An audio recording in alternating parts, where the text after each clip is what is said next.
Narini ang balen ng bariwing maysa, bisang burita ring tao na patalakad lang bisitas kong munisipyo. Minsan na Eldo, samantalang ding tao gagawa lang bisitas, pansamantalang pisamban, diyating magaw brame karamdam lang bulisak at alingongo karing anak amandilong ilog, harapan ng bisit. Di pa mula alalag tingangas, kingasaksiyan ng karelang mata.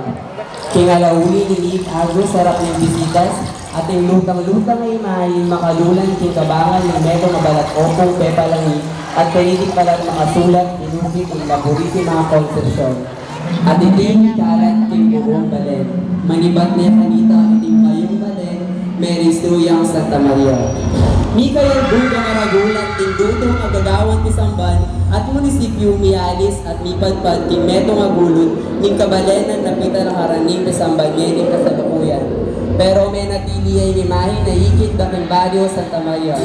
At ngayon ngaldongay ni, migit at lungdanan kong 50 banwang abe-abe tamong magpuri at magpasalamat kang Apong Maria. Viva Minali, Ave Maria, mabuhay ay La Purisima Concepcion.